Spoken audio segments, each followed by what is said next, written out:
안녕하세요. 인생의 지혜를 나누는 시간. 저는 여러분의 꿈꾸는 노후를 함께하는 상담사 박영자입니다. 오늘은 우리 인생에서 가장 깊고 때로는 가장 복잡한 관계인 부모와 자녀 사이의 관계에 대해 이야기해 보려고 합니다. 특히 자녀가 어른이 된 후에도 서로 마음을 나누며 살아가는 법, 그리고 그 관계를 더 편안하고 풍요롭게 만드는 3가지 마음가짐에 대해 말씀드리겠습니다. 어제 저녁 오랜 친구 한 분과 차를 마시며 이런 이야기를 나눴어요. 그 친구는 이제 곧 70을 바라보는 나이인데 얼마 전 아들과 크게 다툰 후 한 달째 연락이 끊겼다고 하더군요. 마음이 아프다며 눈시울을 붉히는 친구를 보며 생각했습니다. 자녀와의 관계 정말 쉽지 않구나. 어쩌면 우리가 부모 노릇을 하면서 가장 많이 배우고 가장 많이 실수하는 영역이 아닐까. 여러분도 이런 마음 아픈 순간들이 있으셨나요? 자녀를 위한 마음인데 오히려 거리만 멀어진 경험, 도움을 주려 했는데 간섭으로 받아들여진 순간 혹은 단순한 대화가 어느새 감정적인 대립으로 변해버린 때, 이런 경험은 우리 모두가 한 번쯤은 겪어봤을 겁니다. 제 이웃에 사시는 정할머니 이야기를 들려드릴게요. 정할머니는 65세 남편을 여의고 혼자 살고 계시는데 딸과 아들이 각각 결혼해서 다른 도시에 살고 있답니다. 명절이면 자녀들이 찾아오지만 늘 어색한 대화와 긴장된 분위기로 시간을 보내곤 했어요. 정할머니는 이런 상황이 너무 마음 아파 동네 노인대학에서 진행하는 부모 자녀 관계 개선 강좌를 들으러 다니기 시작했습니다.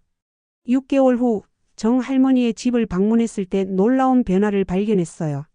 딸과 함께 찍은 여행 사진들이 벽에 새로 걸려 있었거든요. 호기심에 물어보니 정할머니가 환하게 웃으며 말씀하셨죠. 영자씨, 내가 평생 잘못 살았더라고. 자식들한테 무조건 잘해주려고만 했지 정작 그 아이들의 마음은 들여다보지 않았어. 그러다 노인대학에서 선생님 말씀 듣고 생각을 바꿨지. 이제는 자식들에게 조언하기 전에 먼저 물어봐. 엄마가 이야기해도 될까? 하고. 그리고 무슨 일이 있어도 먼저 들어주려고 노력해. 그러니까 신기하게도 아이들이 더 자주 연락해 오더라고. 정할머니의 이 작은 변화가 가져온 결과는 참 인상적이었습니다. 단순히 대화 방식을 바꾸는 것만으로도 수십 년간 쌓여온 벽이 조금씩 허물어지기 시작한 거죠. 사실 우리 세대는 특별한 시기를 살아왔습니다. 전쟁 후 재건의 시대, 가난에서 벗어나기 위해 밤낮 없이 일했던 시간, 자녀에게만큼은 더 나은 삶을 물려주고 싶었던 간절한 마음. 그 모든 희생과 노력 속에서 어쩌면 우리는 자녀의 마음보다는 미래와 성공에 더 초점을 맞추며 살아왔는지도 모릅니다. 그리고 지금 우리 자녀들은 또 다른 세상을 살아가고 있습니다. 인터넷과 스마트폰으로 연결된 세상, 빠르게 변화하는 직업 환경, 우리 시대와는 다른 가치관과 생활 방식. 때로는 이 차이가 너무 커서 서로를 이해하기 어려울 때가 많지요. 하지만 이런 세대 차이에도 불구하고 부모와 자녀 사이의 깊은 사랑과 연결은 변하지 않습니다. 다만 그 사랑을 표현하고 관계를 맺는 방식이 달라질 필요가 있는 것이지요. 오늘 제가 여러분과 나누고 싶은 것은 바로 이 방식의 변화입니다. 특히 자녀가 성인이 된 이후 부모가 마음속에 품으면 좋을 3가지 마음가짐에 대해 이야기하려고 합니다. 이 3가지는 제가 직접 경험하고 주변 친구들과 이웃들의 성공과 실패 사례를 통해 배운 소중한 교훈이기도 합니다. 옛말에 나무를 보지 말고 숲을 보라는 말이 있지요. 자녀와의 관계도 마찬가지입니다. 일상의 작은 다툼이나 의견 차이에 집중하기보다는 평생에 걸친 관계의 큰 그림을 바라보는 지혜가 필요합니다. 그리고 그 큰 그림을 그릴 때 가장 중요한 것은 바로 부모인 우리의 마음가짐이라고 생각합니다. 왜냐하면 관계에서 우리가 직접 바꿀 수 있는 것은 상대방이 아닌 바로 우리 자신이기 때문입니다. 자녀의 행동이나 말투, 생활 방식을 바꾸려고 노력하기보다는 우리의 접근 방식과 마음가짐을 바꾸는 것이 훨씬 효과적이고 현실적인 방법이지요. 제 친구 중에 박 할머니라는 분이 계세요. 박 할머니는 평생 딸에게 꼼꼼한 조언과 지도를 아끼지 않았던 분인데 어느 날 딸이 갑자기 이렇게 말했다고 합니다. 엄마, 난 엄마의 조언이 필요한 게 아니라 그냥 내 이야기를 들어주길 바랐어. 이 말에 크게 충격을 받은 박 할머니는 딸과의 대화 방식을 완전히 바꾸기로 결심했답니다. 먼저 딸이 이야기를 시작하면 중간에 끊지 않고 끝까지 듣기로 했어요. 그리고 조언하고 싶은 마음이 들 때마다 지금 내 생각을 듣고 싶니? 라고 물어보기 시작했죠. 처음에는 어색했지만 시간이 지날수록 딸은 더 많은 이야기를 엄마와 나누게 되었고 지금은 일주일에 한 번씩 함께 산책하며 깊은 대화를 나눈다고 합니다. 이처럼 작은 변화가 가져오는 힘은 생각보다 큽니다.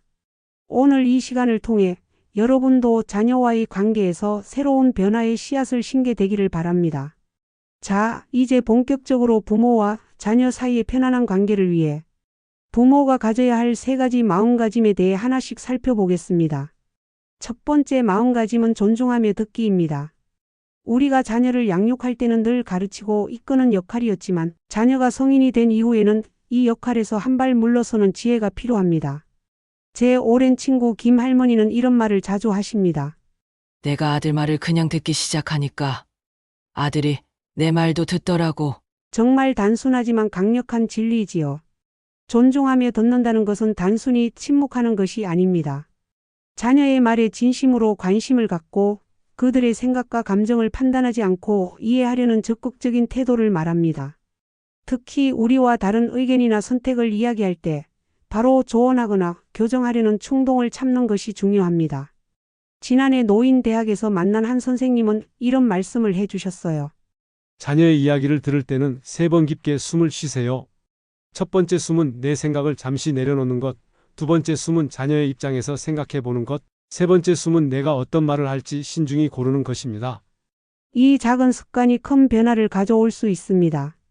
우리 동네 약국을 운영하시는 최 약사님은 의대를 다니는 아들과 자주 의견 충돌이 있었답니다. 특히 아들의 진로 문제로요. 최 약사님은 아들이 내과 의사가 되길 바랐지만 아들은 의학 연구자가 되고 싶어 했죠. 어느 날 최 약사님은 아들에게 이렇게 말했습니다. 엄마가 내 이야기를 정말 듣고 싶구나. 내가 연구자가 되고 싶은 이유에 대해 더 자세히 말해줄래? 그리고 정말로 중간에 끊지 않고 끝까지 들었답니다. 그 대화 이후로 둘 사이에 변화가 생겼고 지금은 서로의 선택을 존중하는 관계가 되었다고 해요. 두 번째 마음가짐은 소유하지 않는 사랑입니다. 우리는 자녀를 낳고 기르면서 그들이 자신의 일부처럼 느껴지곤 합니다. 하지만 사실 자녀는 우리의 소유물이 아니라 잠시 우리 곁을 지나가는 독립된 존재입니다. 이 사실을 받아들이는 것이 때로는 너무 어렵게 느껴지지만 자녀와 건강한 관계를 맺기 위해 꼭 필요한 과정입니다. 제 이웃인 박 할아버지는 은퇴 후 딸 가족과 함께 살기 시작했는데 처음에는 많은 갈등이 있었답니다. 손주 교육 방식부터 집안일 하는 방식까지 모든 것에 의견을 내셨죠. 그러다 한 번은 딸이 눈물을 보이며 이렇게 말했다고 합니다. 아버지, 이제 이 집은 우리 가족의 공간이에요. 저희가 스스로 결정할 수 있게 해주세요. 이 말에 큰 충격을 받은 박 할아버지는 많은 생각 끝에 자신의 태도를 바꾸기로 결심했답니다. 그 후로 박 할아버지는 이것은 내 집이 아니라 내가 초대받은 공간이라는 생각으로 지내기 시작했어요. 의견을 말하기 전에 내가 이 이야기를 꼭 해야 할까? 하고 자문한 뒤 정말 중요한 것이 아니면 참았답니다. 놀랍게도 이런 변화 후 몇 개월 지나자 오히려 딸이 더 자주 아버지의 조언을 구하기 시작했다고 합니다. 소유하지 않는 사랑은 자녀의 인생에 대한 결정권을 내려놓는 것을 의미합니다. 결혼 상대를 고르는 문제든 직업을 선택하는 문제든 혹은 어디에 살 것인지 결정하는 문제든 우리는 조언자의 역할에 머무르는 법을 배워야 합니다. 자녀가 스스로 선택하고 때로는 실수도 하며 성장할 권리를 존중해 주는 것이지요. 세 번째 마음가짐은 새로운 관계를 향한 용기입니다. 어제의 부모-자녀 관계가 오늘도 똑같을 필요는 없습니다. 오히려 자녀의 성장에 맞춰 우리의 역할도 변화해야 합니다. 때로는 그 변화가 우리에게 낯설고 두렵게 느껴질 수 있지만 그 불편함을 견디고 새로운 관계를 만들어가는 용기가 필요합니다. 제가 아는 이 할머니는 68살에 갑작스러운 변화를 경험했습니다. 평생 전업주부로 살면서 두 딸의 일상을 돌봐주던 이 할머니에게 큰딸이 어느 날 이런 말을 했답니다. 엄마, 이제 엄마 자신의 삶도 좀 살았으면 좋겠어요. 처음에는 서운하고 당황스러웠지만 조금씩 생각을 바꾸기 시작했어요. 이 할머니는 용기를 내어 평생 관심 있었던 도자기 교실에 등록했고 지금은 작은 전시회도 열 정도로 실력이 늘었답니다. 놀라운 것은 그 과정에서 딸들과의 관계도 달라졌다는 점이에요. 이제는 딸들에게 의존하거나 간섭하는 대신 자신의 도자기 이야기를 나누고 서로의 취미를 응원하는 친구 같은 관계가 되었다고 합니다. 새로운 관계를 향한 용기는 때로는 우리 자신의 변화에서 시작됩니다. 자녀에게만 의지하던 삶에서 벗어나 새로운 관심사나 친구 관계를 발전시키는 것, 또는 자녀가 성인이 된 후에도 계속 유지해오던 오래된 습관이나 기대를 내려놓는 것 모두가 용기 있는 선택일 수 있습니다. 제 친구 중에 오 여사라는 분이 계시는데 아들 내외와 오랫동안 갈등을 겪었어요. 특히 며느리와의 관계가 많이 어려웠죠. 그러던 어느 날 오 여사는 문득 이런 생각이 들었다고 합니다. 내가 며느리를 내 아들의 아내로만 볼 것이 아니라 한 사람으로 보면 어떨까? 그래서 용기를 내어 며느리에게 전화해서 단 둘이 차를 마시자고 제안했답니다. 처음 만남은 어색했지만 오 여사는 진심으로 며느리에 대해 알고 싶다는 마음으로 이야기를 나눴어요. 며느리의 어린 시절, 꿈, 취미에 대해 물어보면서 천천히 관계를 쌓아갔죠. 지금은 서로의 생일에 작은 선물을 주고받을 정도로 가까워졌다고 합니다. 이러한 변화는 가족 전체의 분위기를 바꿔놓았고 이제는 함께 모이는 시간이 모두에게 기쁨이 되었답니다. 이처럼 존중하며 듣기, 소유하지 않는 사랑, 그리고 새로운 관계를 향한 용기라는 세 가지 마음가짐은 자녀와의 관계를 더욱 깊고 풍요롭게 만드는 열쇠가 될 수 있습니다. 물론 이런 변화가 하루아침에 이루어지는 것은 아닙니다. 오랜 습관을 바꾸는 것은 시간이 걸리고 때로는 실수도 하게 될 것입니다. 하지만 중요한 것은 우리의 의지와 노력입니다. 매일 조금씩 자녀를 더 깊이 이해하고 존중하려는 작은 실천들이 모여 결국 큰 변화를 만들어낼 것입니다. 그리고 그 여정 속에서 우리 자신도 더 성장하고 성숙해질 수 있을 것입니다. 무엇보다 기억해야 할 것은 완벽한 부모란 없다는 사실입니다. 우리 모두는 처음 겪는 삶을 살아가는 여행자일 뿐이니까요. 실수를 하더라도 그것을 인정하고 다시 시작할 수 있는 용기가 있다면 그 자체로 자녀에게 귀중한 가르침이 될 것입니다. 이 세 가지 마음가짐이 여러분의 가정에 더 많은 이해와 사랑의 씨앗이 되기를 진심으로 바랍니다. 함께 나이 들어간다는 것, 그것은 서로에게 주어진 특별한 선물이니까요. 오늘 우리는 부모와 성인 자녀 사이의 관계를 더 편안하고 풍요롭게 만드는 세 가지 마음가짐에 대해 이야기했습니다. 존중하며 듣기, 소유하지 않는 사랑, 그리고 새로운 관계를 향한 용기라는 이 세 가지 원칙은 서로 긴밀하게 연결되어 있습니다. 이제 이 원칙들을 일상에서 어떻게 실천할 수 있는지 구체적인 행동 지침을 함께 나눠보려 합니다. 먼저 오늘부터 시작할 수 있는 존중하며 듣기의 실천법입니다. 자녀와 대화할 때 스마트폰을 내려놓고 눈을 마주치며 온전히 집중해 보세요. 특히 자녀가 어려운 이야기를 꺼낼 때는 중간에 끊지 말고 끝까지 들어주는 것이 중요합니다. 그리고 자녀의 이야기가 끝나면 그런 일이 있었구나, 많이 힘들었겠다와 같은 공감의 말로 먼저 반응해 보세요. 조언은 내 생각을 말해도 될까? 라고 물은 후에 하는 것이 좋습니다. 다음으로 소유하지 않는 사랑을 실천하는 방법입니다. 오늘부터 자녀의 선택을 존중하되 결과에 대해서는 자녀가 스스로 책임지도록 하세요. 자녀의 문제에 대해 어떻게 하면 좋을까? 라고 묻는 습관을 들이면 자녀가 스스로 답을 찾는 과정을 도울 수 있습니다. 결혼, 직업, 주거 등 자녀의 인생에 큰 영향을 미치는 결정에 있어서는 의견을 물어올 때만 조언하고 그렇지 않다면 지지하는 태도를 보여주세요. 마지막으로 새로운 관계를 향한 용기를 실천하는 방법입니다. 자녀와의 관계에서 새로운 시도를 해보세요. 예를 들어 항상 집에서 만났다면 이번에는 카페나 공원 같은 새로운 장소에서 만나는 것도 좋습니다. 또한 어버이날이나 명절에 선물을 바라는 대신 여러분이 먼저 자녀에게 작은 선물이나 손편지를 준비해 보세요. 무엇보다 자신만의 취미나 관심사를 발전시키는 것이 중요합니다. 자녀에게 의존하지 않고 독립적인 삶을 살아가는 모습을 보여주는 것이야말로 진정한 부모의 선물입니다. 이러한 실천은 처음에는 어색하고 힘들 수 있습니다. 오랜 세월 형성된 습관을 바꾸는 것은 결코 쉬운 일이 아니니까요. 하지만 하루에 한 가지씩 작은 변화부터 시작해 보세요.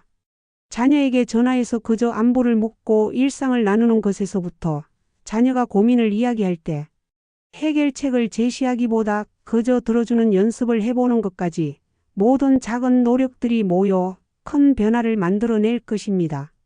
우리가 자녀를 키울 때는 그들의 미래를 위해 최선을 다했습니다. 이제는 그들과 함께 현재를 즐기는 법을 배울 시간입니다. 자녀들도 자신만의 삶을 살아가고 있으며 그 과정에서 여러분의 지혜와 경험이 여전히 소중한 자산이 될 수 있습니다. 다만 그것을 어떻게 전달하느냐가 중요한 것이지요. 무엇보다 자신에게 너무 엄격하지 마세요. 완벽한 부모는 없습니다. 때로는 옛 습관으로 돌아가 자녀의 삶에 개입하고 싶은 마음이 들 수도 있고, 때로는 너무 많은 기대를 하게 될 수도 있습니다. 그럴 때마다 스스로를 따뜻하게 바라보며 다시 시작하면 됩니다. 자녀와의 관계는 평생에 걸친 여정이니까요. 행복한 노년은 결국 관계의 질에서 비롯됩니다. 특히 자녀와의 관계는 노년의 삶에 큰 영향을 미치지요. 오늘 나눈 3가지 마음가짐과 실천 방법들이 여러분의 삶의 작은 변화의 씨앗이 되길 바랍니다. 그 씨앗이 자라 풍요로운 관계의 나무가 되어 여러분의 노년을 따뜻하게 비춰줄 것입니다. 여러분의 소중한 경험과 지혜를 댓글로 나눠주시면 더욱 풍성한 대화가 될 것 같습니다. 혹시 오늘 내용 중 특별히 도움이 되었던 부분이 있으셨다면 그것도 함께 나눠주세요. 여러분의 이야기가 다른 분들에게도 큰 위로와 용기가 될 수 있을 테니까요. 오늘 이야기가 도움이 되셨다면 구독과 좋아요도 잊지 마세요. 여러분의 작은 응원이 저에게는 큰 힘이 됩니다. 그리고 주변의 다른 분들께도 이 채널을 소개해 주시면 더 많은 분들과 함께 인생의 지혜를 나눌 수 있을 것 같습니다. 인생의 황혼기, 서로의 지혜를 나누며 함께 걸어가는 이 시간이 우리 모두에게 큰 위안이 되길 바랍니다. 여러분 오늘도 행복한 하루 보내세요. 감사합니다.